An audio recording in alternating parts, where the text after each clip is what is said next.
अखिल भूमंडलीय सर्व शिरोमणि मुनि समाज के संस्थापक आदि मुनीश्वर योगेश्वर सदगुरुदेव शिव मुनि महाराज की जय।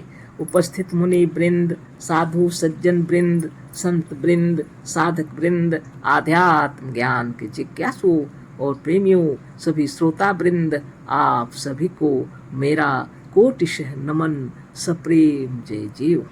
तो आध्यात्मिक चर्चा चल रही है और हम लोग सदगुरुदेव शिव मुनि महाराज रचित ग्रंथ आत्मबल, मनोबल और इच्छा शक्ति के अंतर्गत अध्याय 11 पर चर्चा कर रहे हैं। और यहाँ पर एक और शीर्षक दिया है, या अंतिम शीर्षक है इस अध्याय का, भाग्य और तकदीर। आज इसी पर चर्चा करेंगे। भूत प्रेत, देवी देवता और ईश्वर की तरह लोग तकदीर और भाग्य की बातें भी अधिक किया करते हैं कि सब तकदीर और भाग्य का खेल है। अब सुनाया रहे गुरुदेव हम लोग को, है ना। जिस प्रकार लोग भूत प्रेत, देवी देवता और ईश्वर की तरह उनकी बातें विश्वास करते हैं, उसी तरह लोग भाग्य और तकदीर की भी खूब बातें बताया करते हैं। आदि की सब का भी भरोसा करते हैं कुछ लोग, है ना, और कहते भी हैं वो, है ना। देखिए उन्हीं के शब्दों में फिर पढ़ देते हैं। भूत प्रेत, देवी देवता और ईश्वर की तरह लोग तकदीर और भाग्य की बातें भी अधिक किया करते हैं कि सब तकदीर और भाग्य का खेल है। आगे पढ़ लेते हैं। भाग्य में होगा तो सब कुछ मिल जाएगा, इस तरह से भाग्य की बातें सब करते हैं, पर संसार में एक भी मनुष्य ऐसा नहीं है जो भाग्य के भरोसे रहता हो। तकदीर और भाग्य भी ईश्वर की तरह काल्पनिक, अदृश्य, अरूप, अगम्य और निराकार है। अतः उस पर भी किसी का विश्वास जमता नहीं है। बहुत तरह की बातें हैं। अपने कर्मों का फल प्रत्यक्ष देखकर बचपन से भाग्य करते हुए भी भाग्य का भरोसा छोड़कर लोग दौड़ते फिरते हैं। बात यह है कि अपने कर्मों का फल तो प्रत्यक्ष है, पर ईश्वर और भाग्य का प्रभाव केवल किताबों में लिखा है। अतः ऐसी काल्पनिक वस्तु पर किसी का विश्वास नहीं होता। लोग क्या कहते हैं, सब भाग्य और तकदीर का खेल है, भाग्य में होगा तो सब कुछ मिल जाएगा, इस तरह से लोग बताते हैं, है ना। और संसार के बहुत से लोग इस पर थोड़ा थोड़ा विचार भी करते हैं, सोचते भी हैं, शायद मेरा नसीब ही ऐसा है, शायद मेरा तकदीर ही खराब है। तो गुरुदेव इन बातों को निकाल देना चाहते हैं। आपके नसीब, आपके भाग्य, आपके तकदीर के बनाने वाले आप स्वयं है ना। गुरुदेव की बातों को ध्यान से सुना जाए। तो गुरुदेव कह रहे हैं इस तरह से भाग्य की बातें सब करते हैं, भाग्य में होगा तो सब कुछ मिल जाएगा। इस तरह से भाग्य की बातें सब करते हैं, पर संसार में एक भी मनुष्य ऐसा नहीं है जो भाग्य के भरोसे रहता हो। भाग्य के भरोसे में कोई नहीं रहते। हाँ, सब सुनते हैं, तकदीर भाग्य का ये सब का सुनते हैं, राशि बरक देखते हैं, दुनिया भर की बातें, लेकिन भरोसा नहीं। सब मेहनत करते हैं तब जाके आगे बढ़े हैं, सबको मालूम है बिना परिश्रम के दौलत भी नहीं होगा, है ना। तकदीर और भाग्य भी ईश्वर की तरह काल्पनिक, अदृश्य, अरूप, अगम्य और निराकार है। अतः उस पर भी किसी का विश्वास जमता नहीं है। अपने कर्मों का फल प्रत्यक्ष देखकर बचपन से भाग्य करते हुए भी भाग्य का भरोसा छोड़कर लोग दौड़ते फिरते हैं, है ना। बात यह है कि अपने कर्मों का फल तो प्रत्यक्ष है, पर ईश्वर और भाग्य प्रभाव केवल किताबों में लिखा है। सब किताबों में लिखा रहता है, इसका कोई भी प्रत्यक्ष में दिखाई नहीं पड़ता। बाई चांस कभी किसी का कुछ बात अगर किसी से फिट कर गया तो बस वो तो अंधविश्वास में ही पड़े रह जाता है। अतः ऐसी काल्पनिक वस्तु पर किसी का विश्वास नहीं होता। आगे पढ़ते हैं। ईश्वर और भाग्य के मानने वाले वचन से तो यही कहा करते हैं, है ना, कहा करते हैं कि बिना ईश्वर की और भाग्य के हटाए, है ना, बिना ईश्वर और भाग्य के हटाए एक तृण भी नहीं हट सकता। जो कुछ होता है ईश्वर और भाग्य के किए होता है। ईश्वर चाहे तो विष भी अमृत हो जाए। आरोग्य, आयु, धन, यौवन, मुक्ति और यश आदि ईश्वर देगा तो मिलेगा। रोगी कहता है कि रोगों को काटने वाला ईश्वर है, पर लोग इसे केवल वचन से कहते हैं।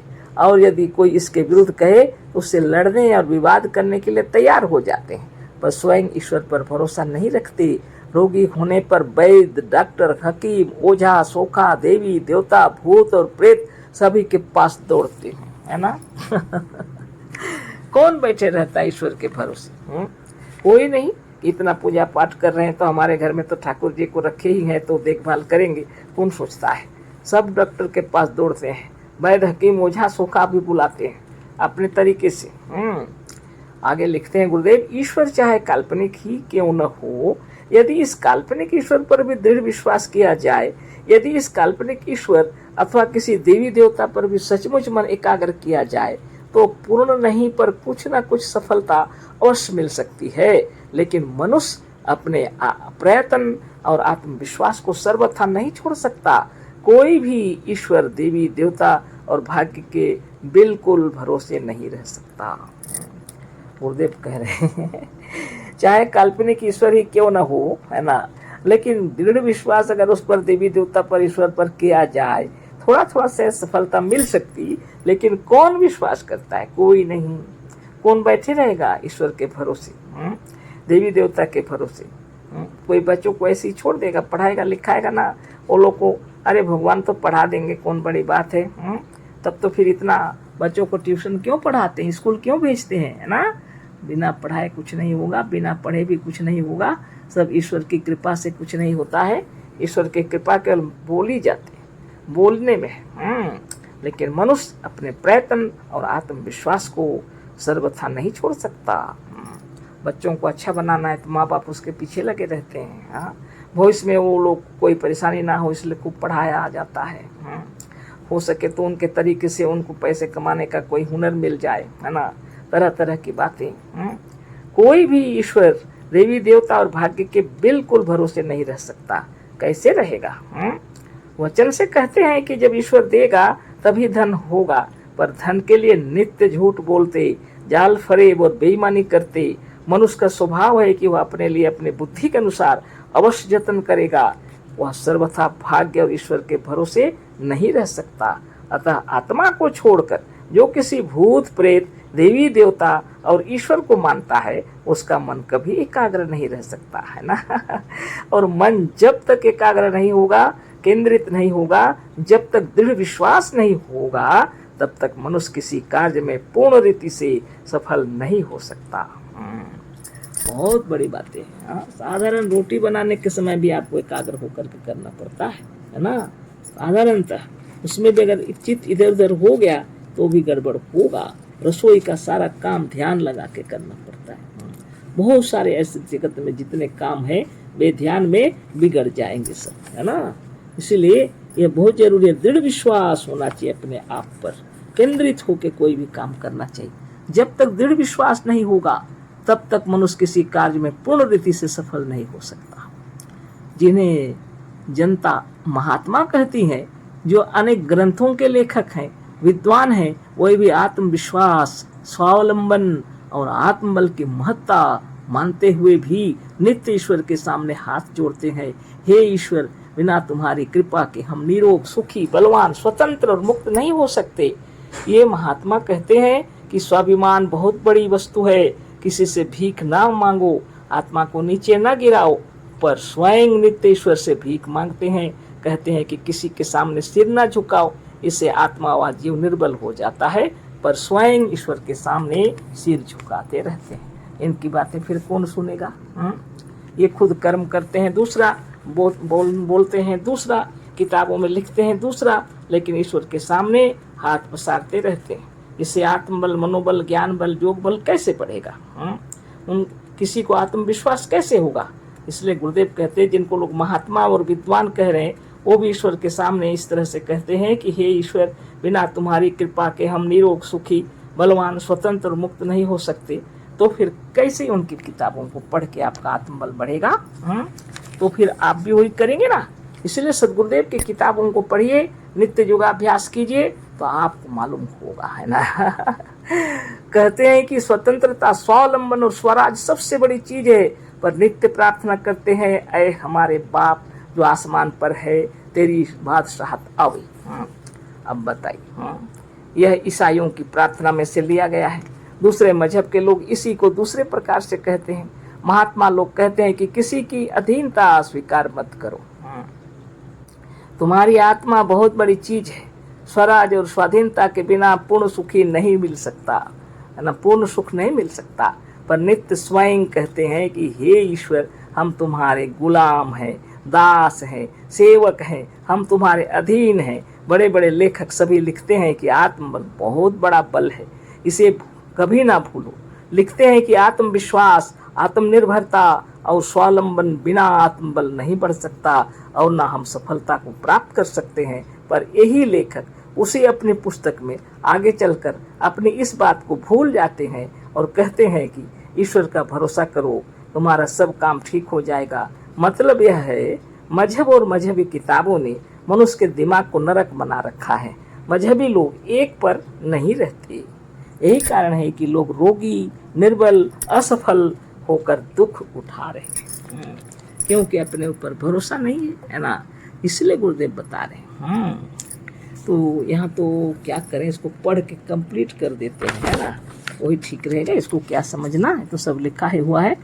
मनोबल का भी प्रयोग करेंगे, इच्छा शक्ति की भी परीक्षा लेंगे, आत्मबल को भी काम में लाएंगे, ईश्वर से भी प्रार्थना करेंगे, डॉक्टर भी बुलाएंगे, औषधि भी खाएंगे, जल चिकित्सा भी करेंगे, प्राकृतिक चिकित्सा की ओर भी मन ले जाएंगे, हवन भी करेंगे, देवी देवता की मन्नत भी मानेंगे मैस्मरिज्म की भी शरण लेंगे और ओझा, सोखा, ज्योतिषी सबको बुलावेंगे, पर पूर्ण विश्वास किसी पर नहीं रखेंगे। वचन मात्र से ईश्वर पर विश्वास करते बहुतों को देखा है, पर वास्तव में किसी में ईश्वर पर पूर्ण विश्वास नहीं है। करोड़ों में कहीं एक होंगे जो भूत प्रेत, देवी देवता, डॉक्टर, वैद्य, ओझा, सोखा, पंडा, पुजारी सबको छोड़कर एक ईश्वर का विश्वास करते होंगे। पर ऐसे लोग भी जो सबको छोड़ चुके हैं, वह भी अपनी आत्मा को नहीं छोड़ सकते। थोड़ा बहुत आत्मविश्वास, आत्मनिर्भरता और आत्मावलंबन सब में रहता है। यह मनुष्य का स्वभाव है। पर किसी भी ईश्वर भक्त का मन एकाग्र नहीं है, बिल्कुल एक ईश्वर पर नहीं है, बिल्कुल नहीं, है ना जरा सा बालक का तबीयत खराब हो जाए तो डॉक्टर के पास दौड़ते ही है ना, नहीं, चाहे वो कितना बड़ा मौलवी हो, पंडित हो, पुजारी हो, है ना। आगे हम पढ़ते हैं, चाहे भक्त लोग मुंह से न कहें, पर प्राणी मात्र जो कुछ करता है अपनी आत्मा के लिए करता है। प्राणी मात्र की यह प्रकृति है कि आत्म प्रयत्न, आत्मनिर्भरता और आत्मविश्वास का सर्वथा त्याग नहीं कर सकता। कोई पूर्ण रूप से ईश्वर के भरोसे, देवी देवता के भरोसे, भूत प्रेत के भरोसे व दैव, भाग्य और तकदीर के भरोसे नहीं रह सकता। पर पूर्ण रूप से आत्मज्ञान हो जाने पर मनुष्य का चित्त अपनी आत्मा पर अवश्य एकाग्र हो जाता है और तब वह अपने ही कर्मों तथा अपनी ही आत्मा का भरोसा करता है। मुनि समाज के सच्चे आत्मज्ञानी पुरुष अपने आत्मबल, मनोबल और इच्छा शक्ति पर दृढ़ निश्चय दृढ़ रहते हैं। बहुत से भाग्य और ईश्वर के मानने वाले कहते हैं कि भाग्य भी अपना ही कर्म है, ईश्वर भी अपनी ही आत्मा है। यदि यह बात है तो ऐसा भाग्य और ईश्वर से हमारा कोई विरोध नहीं है। धन्य धन्य सद्गुरुदेव शिवमुनि महाराज की जय, सद्गुरुदेव शिवमुनि महाराज की जय, है ना। बहुत से भाग्य और ईश्वर के मानने वाले क्या कहते हैं, लिखे कि भाग्य भी अपना ही कर्म है, ईश्वर भी अपनी ही आत्मा है।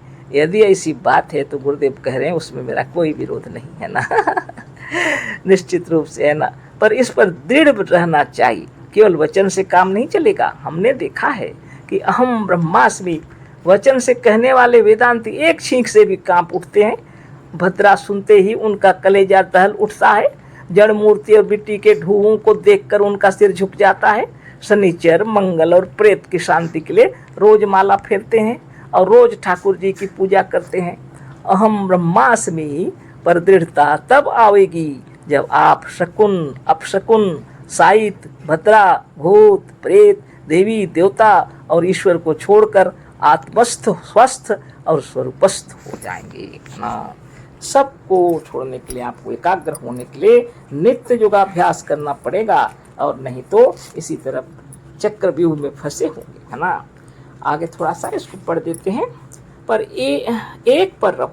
एक पर रहने से मन एकाग्र रहेगा, एक पर रहने से विश्वास दृढ़ होगा। यदि तुम एक पर रहना चाहते हो तो वह एक अपनी आत्मा ही है, जिस पर प्राकृतिक रूप से एकाग्र और दृढ़ रहा जा सकता है। अपनी आत्मा से बढ़कर अपना हितैषी दूसरा कोई नहीं हो सकता। हम स्वयं अपनी बुराई अपने जानते में नहीं कर सकते। हमें अपने बल, अपनी विद्या, अपने धन और अपने अधिकारों का जितना विश्वास होगा उतना दूसरों का नहीं हो सकता। अतः अपने पर व अपने आत्मबल पर पूर्ण विश्वास, पूर्ण भरोसा सबसे सरल और स्वाभाविक है। इच्छा शक्ति, मनोबल और आत्मबल से बढ़कर इस विश्व ब्रह्मांड भर में कोई दूसरा बल नहीं है। इसे हम इस पुस्तक में सिद्ध कर चुके हैं। अतः इस तरह से हमारे इन लेखों और पुस्तकों को पढ़कर जो अपनी आत्मा के इस अपार, अनंत और असीम बल से परिचित हो जाएगा, वह अवश्य सबको छोड़कर आत्मविश्वास, आत्मनिर्भरता, स्वावलंबन और आत्मज्ञान पर दृढ़ होते हुए अपने स्वरूप को प्राप्त कर जीवन मुक्त हो जाएगा। ऐसा मनुष्य यहाँ वहाँ जहाँ रहेगा आनंद स्वरूप और मुक्त होकर रहेगा। ऐसा मनुष्य यहाँ वहाँ जहाँ भी रहेगा, मतलब है ना, आनंद स्वरूप रहेगा। मनुष्य समाज के इस सत्य, निष्पक्ष और स्वतंत्र ज्ञान के अनुसार अपने सच्चे स्वरूप का ज्ञान प्राप्त कर कभी अपने सच्चे स्वरूप से विचलित ना होना ही सच्चा योग पद और सच्ची समाधि है ना। अपने स्वरूप से कभी विचलित नहीं होने के लिए गुरुदेव कह रहे हैं ना। योगी लोग, साधक लोग हमेशा अपने स्वरूप पर रहते हैं, है ना। तो ये वाला अध्याय पूरा हो गया है। किताब पूरी नहीं हुई है लेकिन अध्याय पूरा हो गया और आगे फिर कल चर्चा होगी। अशेष धन्यवाद, कोटिशः नमन, सप्रेम जय जीव। सद्गुरुदेव शिव मुनि महाराज की जय।